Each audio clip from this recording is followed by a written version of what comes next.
Marcos Pineda en Entérese. Bueno, pues mire, vamos ahora con otro tema.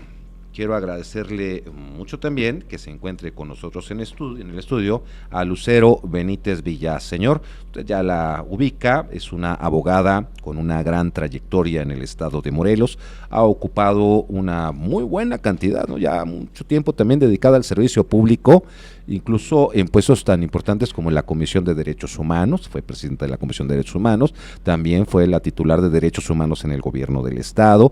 Vamos, ese es uno de los ámbitos en los que se ha especializado, derechos humanos.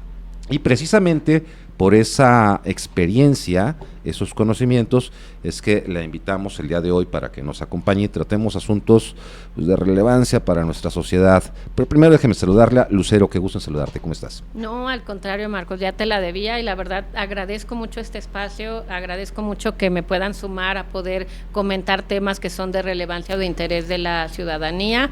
Y pues aquí vamos a estar, siempre y cuando nos invites, aquí estaremos. Es tu casa, como siempre. Gracias. Bien, mira, primero, uno de los indicadores que han crecido en forma muy pronunciada en los últimos años, no sé si porque antes no había estadística o no había información al respecto, y ya sucedía, pero no lo sabíamos, no se ventilaba, no se hacía tan público, son los niños, las afectaciones a los infantes. Ahora ya sabemos que hay muchos niños que son víctimas, cada vez pues ya la sociedad va cobrando más conciencia de que no se trata nada más de que, es niño, no pasa nada, no, ¿cómo que no pasa nada? Claro que pasa, lo que pasa es que no se le prestaba la atención que debería ponérsele, se nos hacía como que, pues parte de, era normal, ¿no? Sí. Era normal el maltrato a los niños, o lo veían como normal. Ahora ya tenemos la conciencia de que eso no es correcto, de que eso no está bien, y que los niños tienen derechos. Y esa es una de las cosas que que ya ellos se defienden también, ¿eh? No, sí, ya ellos te ya te hablan de sus derechos humanos. Sí, qué bueno, ha despertado esa información que ya tienen los niños. Pues sí, mira, primero que nada debemos de entender, como tú dices, que son los derechos humanos. Son atributos inherentes a nuestra propia existencia, los cuales necesitamos para vivir de una forma plena y armónica. Partiendo de ahí, los derechos humanos tienen ciertas características. Son universales, inalienables, imprescriptibles, innegociables, esa parte, inalienables. Entonces, teniendo esas características, podemos partir del ámbito en donde queremos ver a los niños dentro de nuestra casa. Entonces, dentro de nuestra casa es su ámbito de seguridad, donde se abrevan los valores, donde vamos nosotros a darles esas herramientas para poder ser felices y para poderse desarrollar afuera. Si aquí este ámbito, que es el más importante, falla, entonces esto es como el efecto dominó. Todas las demás fichas se van a caer.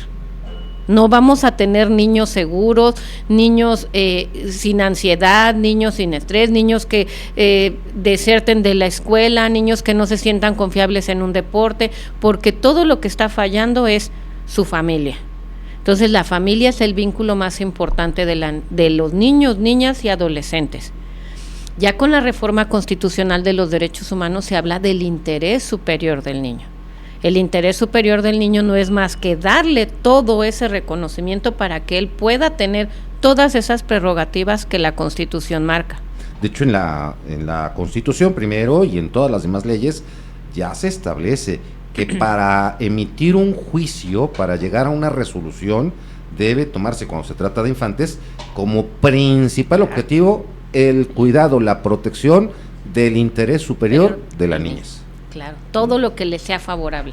Entonces de ahí partimos que hay convenciones internacionales y que todos los pactos, tratados y convenios internacionales que han sido suscritos y ratificados por México son obligatorios, son ley nuestra.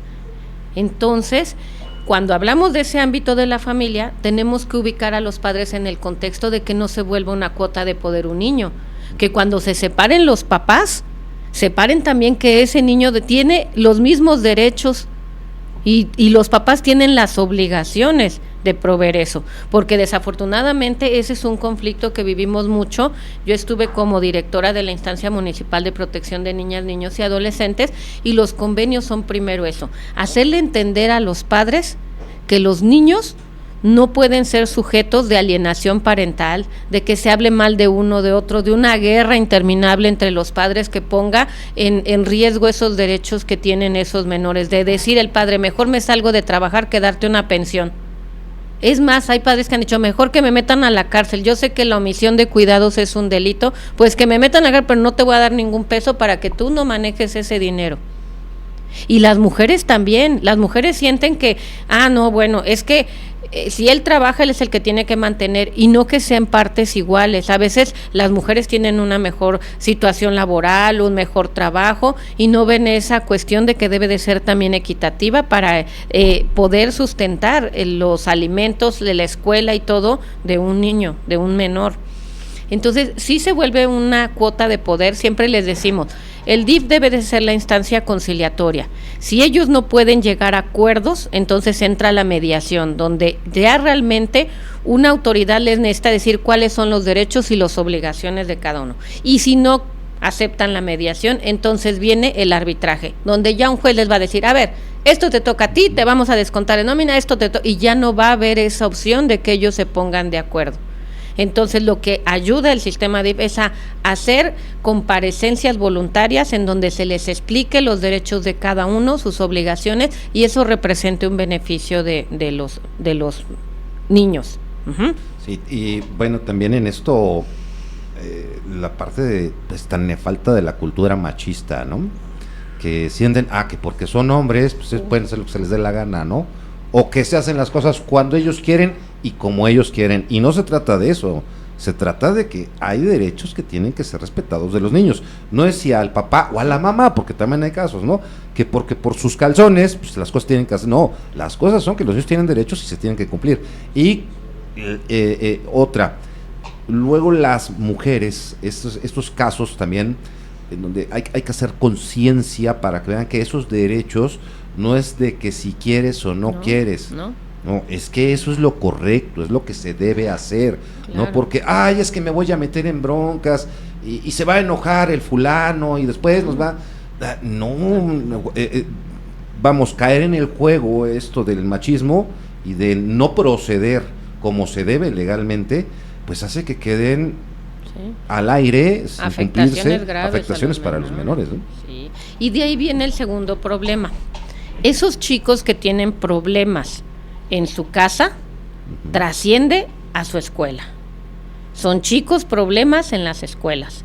Son los que generan a veces el bullying, los que los ves con ansiedad, con depresión, los que no quieren trabajar. Entonces esos problemas van a reflejarse dentro de la institución educativa. Y hay que prevenir también que esos chicos sufran todas esas consecuencias escolares. Ahí, pues, es el llamado a los maestros para detectar cuando un chico es violentado dentro de la casa y tiene problemas de ese tipo con los padres de familia.